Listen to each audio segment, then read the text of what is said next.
everyone, so today's video is about how you can get a US tourist visa. I will not assure you that you'll get the tourist visa. That's not my job. I'm not an immigration officer, but I got approved applying for my tourist visa, US tourist visa once. I tried the first time and I got a 10-year multiple entry US tourist visa. So in this video, stay tuned to find out my number one tip on what you should really focus on practicing and establishing when preparing for applying.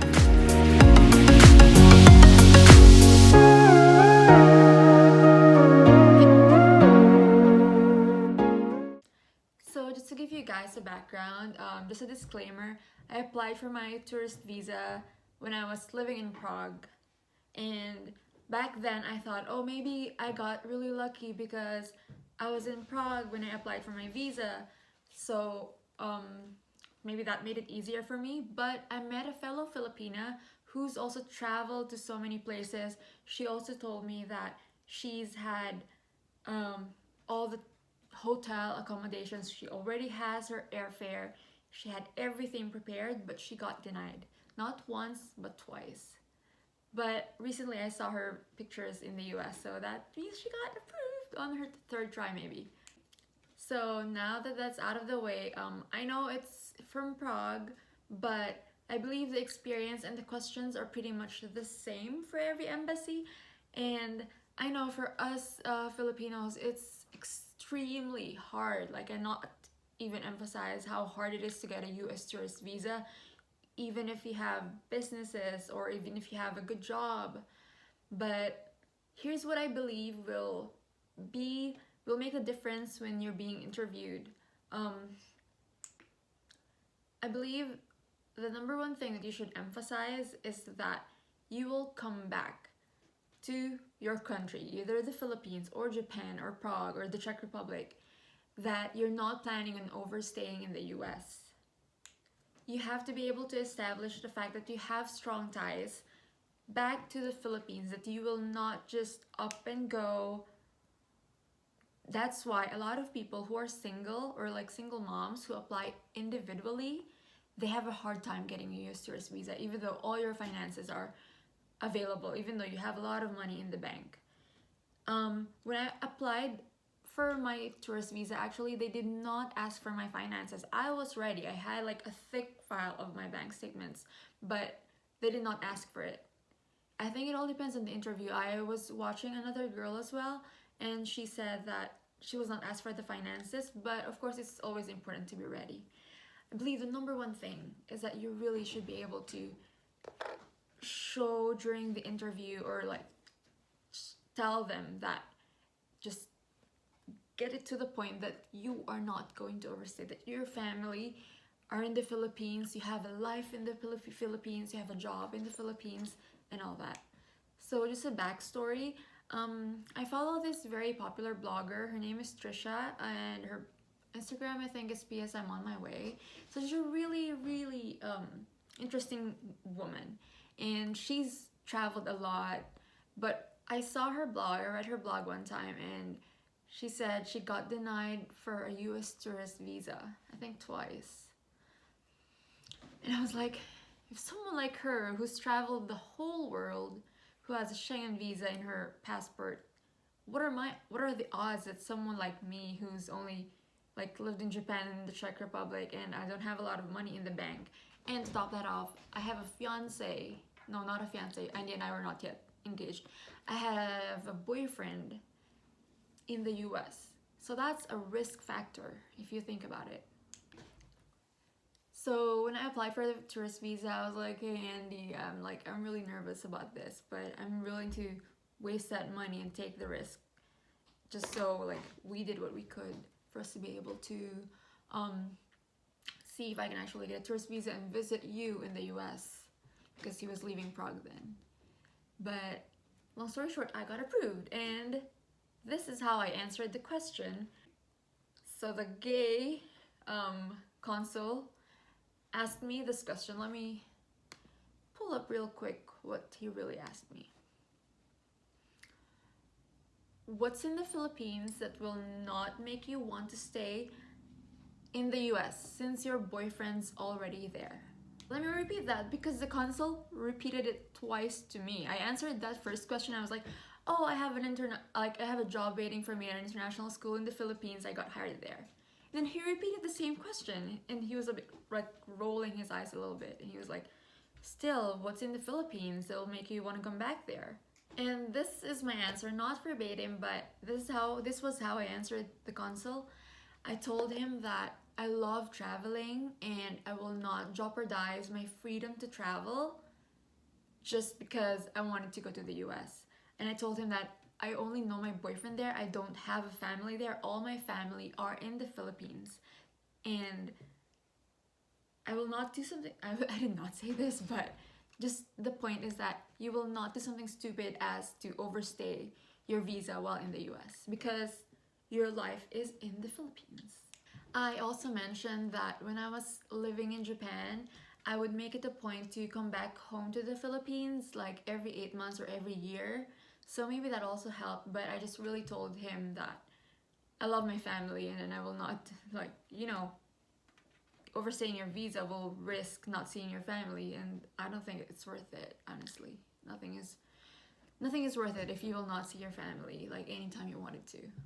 So there you have my number one tip. Really just emphasize that you're not, I mean, I sound like a broken record right now, but that's really the number one reason why a lot of people get denied applying for their US tourist visa. And applying for a tourist visa is not cheap. It's around, if I'm not mistaken, 165?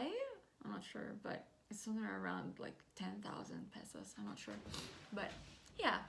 And one more thing is that it helps a lot if you're applying as a group and not alone.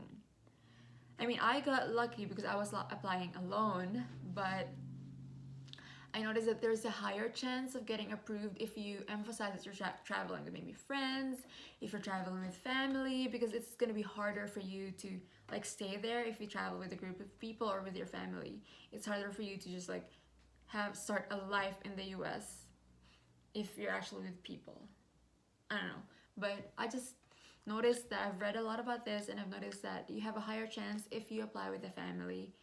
And I have a friend as well from the Chinese International School where I used to work, and she said that she was denied at first when she applied for a tourist visa, but then the second time she tried, she brought her daughter with her and they got approved because, you know, it's gonna be hard to like be a TNT. I don't know how to say it in English, but like be an illegal, like an undocumented person or undocumented immigrant, I don't know, undocumented immigrant in the US if you're with your family.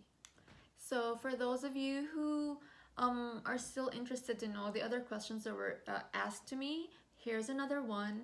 He asked me, what's your purpose of travel to the US? And again, you have to be very specific. Actually, you have to be ready. For example, if you're traveling to New York to visit, because when I was planning on my visit to the US, I was about to visit Andy's brother in New York and then travel to meet his family in Minnesota. So you have to, like, I think being specific with what your plans are will kind of build rapport with the consul. Like, it'll make him think that you're not there for a job or something. So just be specific with what your purpose is. If you're traveling with family and friends, emphasize that. And the consul also asked me when I was in Prague, so you teach here, how long have you lived here? So I answered that. And here's another question. Is your boyfriend Czech or is he from the US? Did you meet here? And I told him that Andy and I met in Japan, and we were teachers there, and he saw the visa in my passport as well. I have the documents to back up what I was saying. So, and he also asked me, have you lived in other countries before? What other countries have you traveled to? So if he asks you, have you lived in other countries before, just be specific. For example, I lived in Japan before moving to Prague, and the Philippines, of course. And the other question, what other countries have you traveled to? I specifically listed down some of the countries. I told him at first that I've traveled to Southeast Asia, like Thailand, and oh my gosh, I can't remember. But definitely emphasize that you're gonna come back. And list down, try to remember what countries you visited and list that down. If you, like, for example, if you traveled to Germany or Hungary, mention that. And if you have stamps to prove, for example, that you traveled to Japan, or stamps that you traveled to, where have I traveled before? Thailand? Have I said Thailand? Hong Kong? So if you have stamps for that, then that'll be really helpful. So those are my major tips for preparing for your interview for the US visa. And if you get denied once, just don't give up. Keep trying. My friend, like I told you, she's Filipina and she tried twice before she got approved. Eventually you'll get approved and just learn from the mistakes. Maybe just learn from how you should answer. And definitely, if you're not that good in English just yet, try to practice with friends so you don't get rattled when the consul is asking you in English. Because as much as we understand everything in English, for example, we watch a lot of English movies, but it's gonna be different if you're talking to a native speaker right there. Sometimes you might, like, when I was being interviewed for my fiancé visa, there was a woman who couldn't answer properly, and like she was giving different answers to the questions, and the consul was getting so annoyed. So make sure that prepare for these kinds of questions. I will include the link to my blog that has the list of the questions for your reference, and try to practice that with your family or your friends, because it really helps if you know what to answer when the questions are pretty much the same anyway. So there you have my tips for the interview. What are some documents that you should prepare for applying for a tourist visa? Definitely the DS-160. The DS something that you have to fill out when applying for a tourist visa, so you have to fill that out, pay for that. Apart from that though, what did I prepare? It was like 2 years ago, but I definitely prepared my bank accounts, my employment contract. That's really important. I know some people will say like, oh, they're not gonna ask you for that, but what if they did? It's better to be over prepared than be under prepared, because you're just gonna regret it. I was not asked for a single document when I was interviewed, but who knows if you would get asked for documents. So bank statements, your itinerary. You know what, actually writing your itinerary will definitely help you with answering the questions of the consular officer as well. That'll kind of be a practice for you. And you don't need to buy tickets actually, but I also reserved a ticket. So just in case they ask for tickets, I have a reservation that I can show. But do not buy tickets if you don't have the visa yet. That's a waste of money. If you want to know how to reserve tickets without buying one, I think I only paid for the reservation for only 150 pesos. If you want to know more about that, let me know in the comments and I can make a video about that. I've done it twice before, do reservations for tickets, and I've got both visas approved. So definitely let me know in the comments if you want a video for that, if you think that'll be useful. And yeah, I think that's about it. There are many others that I also asked my boyfriend's family to send me an invitation letter, or my boyfriend to send me an invitation letter, and I think that's about it. So good luck on your interview, and if you have any questions, let me know in the comments, or you can visit my blog. You can reach me there. I'm active in my blog as well. And yeah, good luck on your application.